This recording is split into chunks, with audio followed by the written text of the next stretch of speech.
So over the years, I've had some pretty harsh and pretty on-point criticism of this company. And in my defense, they earned it. But they eventually went out of business and then were bought out and resurrected as an entirely different company. And I've had a couple of really good experiences buying some fairly expensive costume pieces from them. So today, we're going to see if they can keep that streak alive by checking out one of their high-end helmets. Let's get into this.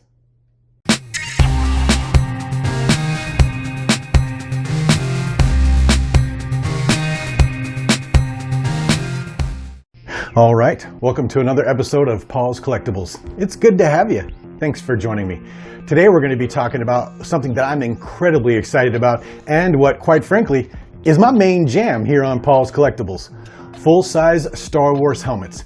Now, I have been purchasing from a company called Anovos over the years, and if you've watched any of my older videos, you'll see that they were making some great, high-quality, very screen-accurate helmets, but their business practices were just terrible, and they eventually went out of business.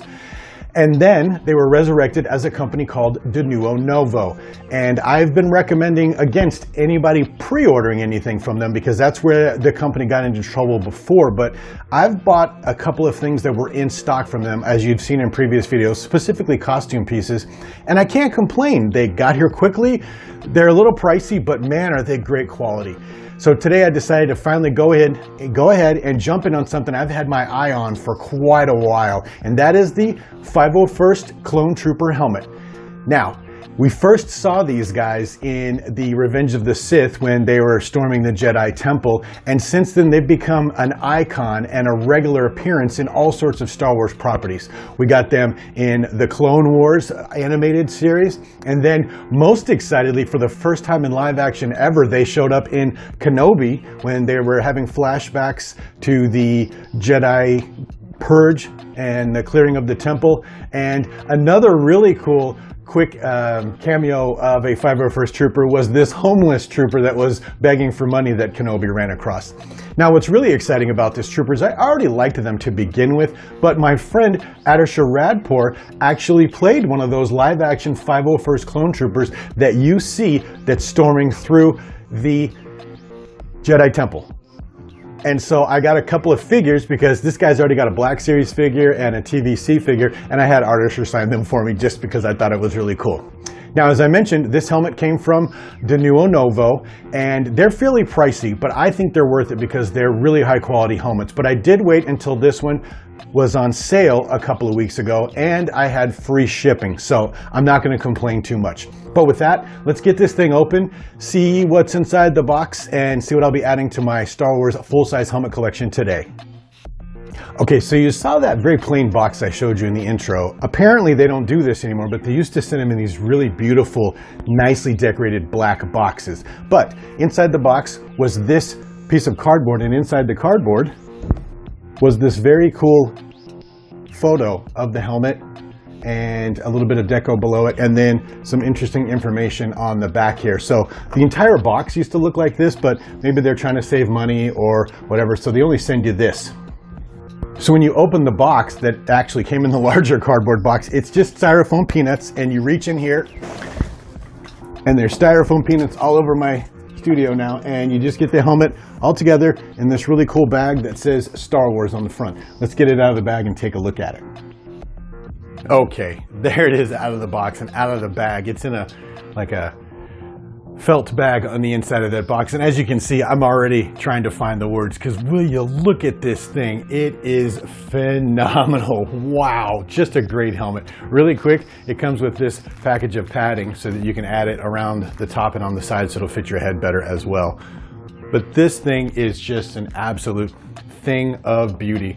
So we start off with the beautiful blue color there. It's got some weathering and some scratches in it. As you can see inside the teeth here, there's some weathering down at the bottom, but not too much. And this is done very well. I believe the proportions on this look really good.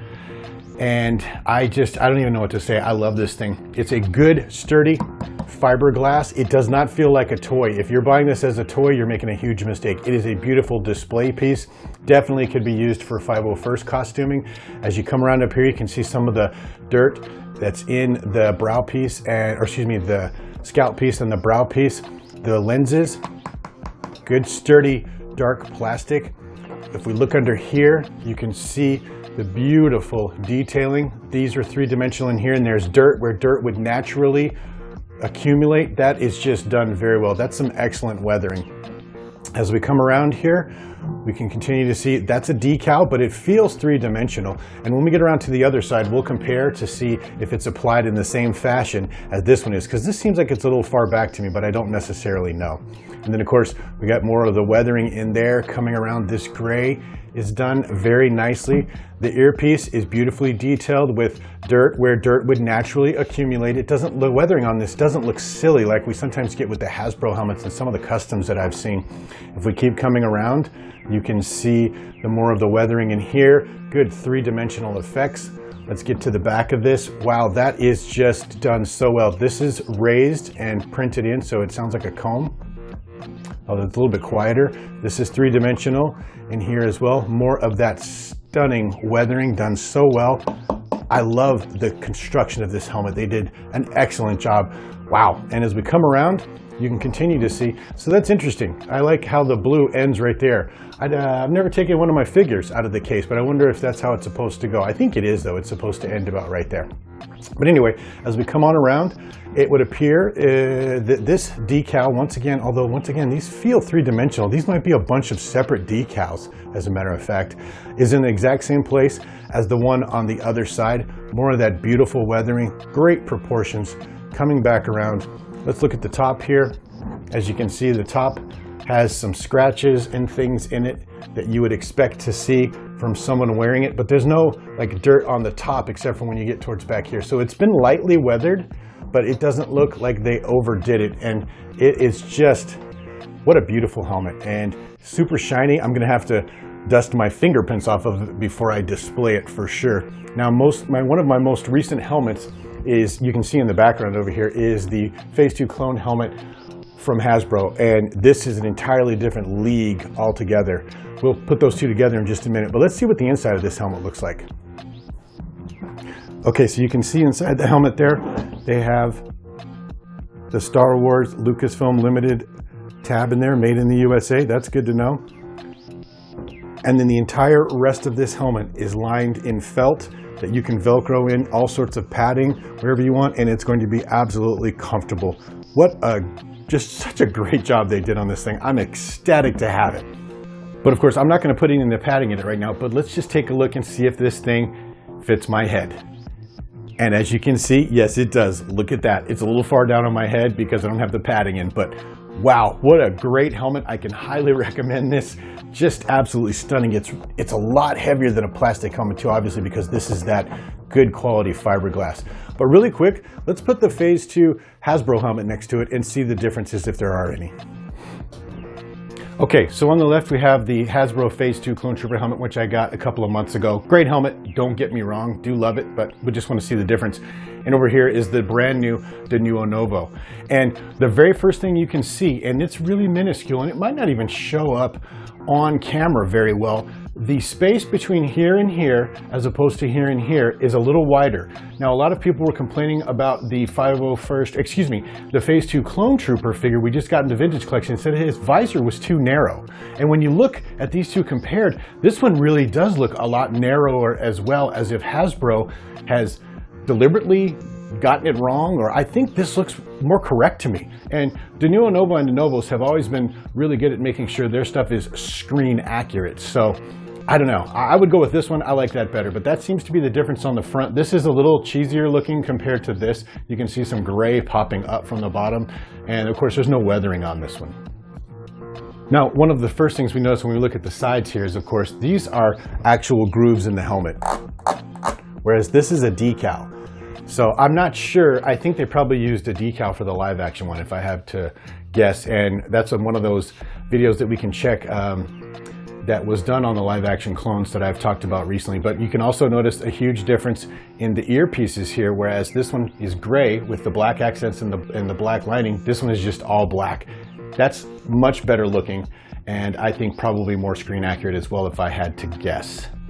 In the backs of these helmets, wow, look at the stunning difference. I will tell you that when I did my review of this helmet, people complained that this looked like it was too big and incorrect with all this extra stuff going on back here, whereas this one looks more like the custom that I have of this. And I'm beginning to think that it's supposed to be a little smaller and supposed to look like this, not this. Now, don't get me wrong, still great helmets, but that's a lot better looking, actually. It looks more proportional, and I think maybe it's supposed to be like that. And then finally, it's a little bit more pronounced on camera, but you can see it in real life as well. This one has just a slightly creamier white color than this one does. This is more of a really pristine white, and this is more of what we used to call like a shell white when I was painting. And so you get that difference as well. And the quality on these, as far as the construction, there's absolutely no competition. This is just it's a heavy for a Hasbro helmet, but it's just a plastic. Now, that being said, it's one of the sturdier Hasbro helmets I have in my collection, and one of their better ones. But this right here, absolutely no competition. Nice and sturdy, good fiberglass helmet, and it's a beautiful thing. But there you have it, just a quick look at the new Denuo Novo, fairly new, 501st Clone Trooper helmet that I've been eyeing for some months because I really like these guys, and I told you some of the reasons why I'm a little partial to them, and so I was happy that they finally went on sale and I was able to grab one. So my display room is just getting overwhelmed with helmets at this point, so this guy is going to evict my Hot Toys Shore Trooper, and he's going to go over on this wall where the newest Clone Trooper helmets that I have will be displayed. And in closing, if you're not a subscriber to the channel, maybe consider doing that for me. That's a great way to support my efforts here at Paul's Collectibles. And if you're already a subscriber or someone who's been watching my videos for quite a while, you know I greatly appreciate you. And with that, I'll see you on the next video.